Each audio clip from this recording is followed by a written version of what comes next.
Hi friends, welcome to Cinema Artist Best. Cinema Artist Bestல இப்போ நான் பார்க்க போகிற திரைப்படம் என்னென்னா ஐ saw the TV glow. இந்த திரைப்படம் வெளிநாடு 24 இது வந்து பார்த்தீங்கன்னா அமெரிக்க நாடு திரைப்படம்ங்க. இந்த திரைப்படத்தின் ரைட்டர் அண்ட் டைரக்டர்ஸ் பார்த்தீங்கன்னா ஜெயின் ஸ்குவான்பிரன். திரைப்படத்தில் ஜஸ்டிஸ் ஸ்மித் ஓவனா முதன்மை கதாபாத்திரம் பண்ணியிருக்காரு. அதே மாதிரி பிரெகட் லோண்டி பெயின் மேடியஸ் அப்படின்னு ரோல் பண்ணியிருக்காங்க. சரிங்க, ஐ saw the TV glow என்ன மாதிரி கதைக்கலன்னு பார்ப்பாங்க. படத்தின் நாயகனான ஓவன் அவன் வந்து ஒரு டீனேஜாக இருக்கும்போது, அது 12 வயசில் இருக்கும்போது வந்து பார்த்திங்கன்னா ஒரு 14 வயது நிரம்பிய மேடியை சந்திக்கிறான். அப்போ என்ன ஆகுதுன்னா, அங்கே வந்து ஒரு ஷோ ஒன்று இருக்குது. அதாவது வந்து ஒரு டிவி ஷோ. அது வந்து கிட்டத்தட்ட ஒரு ஹாரர் டிவி ஷோ மாதிரி. ஸோ அந்த ஹாரர் டிவி ஷோ வந்து ஓவனுக்கு வந்து மேடி இன்ட்ரடியூஸ் பண்ணுறான்.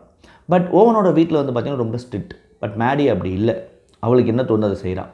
ஸோ நடையில் என்ன ஆகுதுன்னா, ஓவன் வந்து சரி மேடியோட வீட்டுக்கு வந்து நம்ம டிவி ஷோவை பார்க்கலான்னு முடிவு எடுத்து ஒரு பொய் சொல்லிட்டு அவங்க வீட்டுக்கு வரான். இவங்க வீட்டில் போய் சொல்லிட்டு ஒன்ஸ் அந்த டிவி ஷோவை அவன் பார்க்க ஆரம்பித்த அப்புறமா அவனுக்குள்ளே ஏற்படக்கூடிய மாற்றங்கள், பிறகு மேடிக்கும் ஓவனுக்கும் என்ன மாதிரியான உறவு இருந்தது, அது இதில் எங்கே போய் முடிஞ்சது 2, 3வது இதெல்லாம் தாண்டி ஓவன் உண்மையாகவே தன்னோட வாழ்க்கையில் என்ன விஷயத்தை கற்றுக்கிட்டான்றது தான் அந்த ஒட்டுமொத்த கதைக்கிழமைங்க. ஐ saw the TV glow பொறுத்த வரைக்கும் it's a very very very weird film. இது வந்து ரொம்ப வியர்டான ஒரு ஃபிலிம். நீங்கள் எடுத்த உடனே அப்படி பூமாய் படம் போவோம் இப்படி போகணும்னு எதிர்பார்க்க முடியாது. அதாவது வந்து படம் ஆரம்பித்த கொஞ்சம் டைமில் நம்ம புரிஞ்சிக்க முடியும் இது ஒரு வியர்ட் செட்டப்பான ஃபிலிம்னு. ஸோ அப்படி அதை உணர்ந்து நீங்கள் இந்த படத்தை பார்க்க உக்காந்தா தான் உங்களால் அதை ஃபுல்லாகவே வந்து உள்வாங்க முடியுங்க. இந்த படம் வந்து வியர்ட் செட்டப்பில் ஏன் அப்படி ஆரம்பிக்குதுன்ற ஒரு விஷயம் வந்து படம் நகர நமக்கு விடை கொடுக்கப்படுது.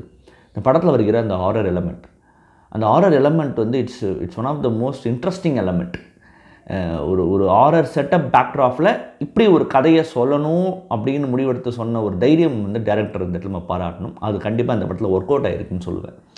இந்த படத்தில் வந்து பார்த்திங்கன்னா இந்த படத்தின் கதை ரொம்ப சிம்பிளாக எண்ட் ஆஃப் த டே இது ஒன்றுமே கிடையாது. அதாவது வந்து கம்மிங் ஆஃப்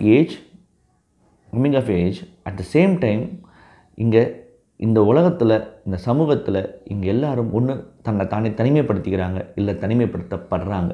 இதை பற்றி பேசுகிற ஒரு படம் தான் இது. இந்த ஆங்கிள்லேருந்து சொல்ல முற்பட்டு அது முழுவதும் சரியாக சொன்ன டேரக்டருக்கு நம்ம இந்த இடத்துல வாழ்த்துக்கள் சொல்லியே ஆகணும். நிச்சயமாக ரொம்ப சீரும் சிறப்பாக பண்ணியிருக்காருன்னு நான் சொல்லுவேன். இந்த படத்தில் எனக்கு ரொம்ப ரொம்ப பிடிச்ச விஷயம் பலமாக நான் பார்க்குறது இந்த படத்துடைய சினிமோட்டோகிராஃபி, இந்த படத்துடைய கலரிஸ்ட். ஏன்னா சினிமோட light and colour and cinematography இது 3மே அந்த படம் இல்லை. இது 3 தான் அந்த படத்தை தாங்கி பிடிக்குது.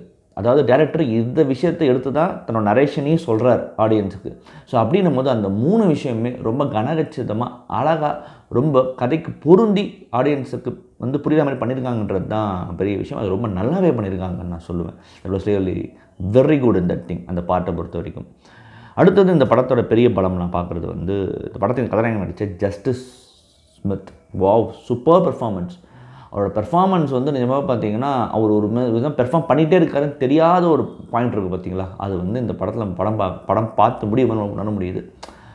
ரொம்ப கூலான ஒரு ஆள் மாதிரி தருவார், ரொம்ப ஒரு பைந்தாங்குழி மாதிரி தருவார். பட் இந்த விஷயத்தை ரொம்ப கூலாக ரொம்ப லைட்டாக அப்படி பண்ணிட்டு போன மாதிரி இருந்தது.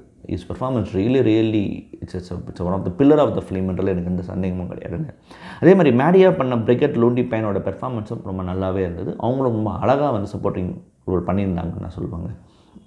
இந்த படத்தில் கொடுக்கப்படுகிற எல்லா விதமான சிம்பாலிக் திங்ஸ், இந்த ஹாரர் பார்ட், இந்த இந்த விஷயம் எல்லாமே முழுக்க ஓவனோட மைண்டில் எப்படி இருக்குது அப்படின்றத பொறுத்து தான்.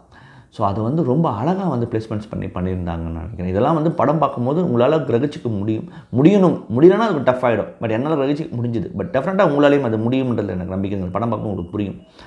எண்ட் ஆஃப் த டே நான் சொன்னது வந்து மைண்டில் வச்சுட்டு இந்த படத்தை பாருங்கள். It's about coming of age and about isolated. இந்த படம் வந்து பார்த்திங்கன்னா இந்த ஆண்டு அந்த பெர்லின் இன்டர்நேஷனல் ஃபிலிம் ஃபெஸ்டிவலில் நாமினேட்டாக இருக்குங்க for Panorama Audience Award and Teddy Award. டெஃபினட்டாக நீங்கள் ஐ saw the TV glow படம் பாருங்கள். ஒரு நல்ல படத்தை பார்த்த திருப்தி உங்களுக்கு கண்டிப்பாக இருக்கும், சந்தேகம் இல்லைங்க. மறுபடியும் தரமான உலக சினிமாவடியோ, ரீஜனல் சினிமாவடியோ இல்லை ஷார்ட் ஃபிலிமோடையோ சந்திக்கிறேன். நன்றி, வணக்கம்.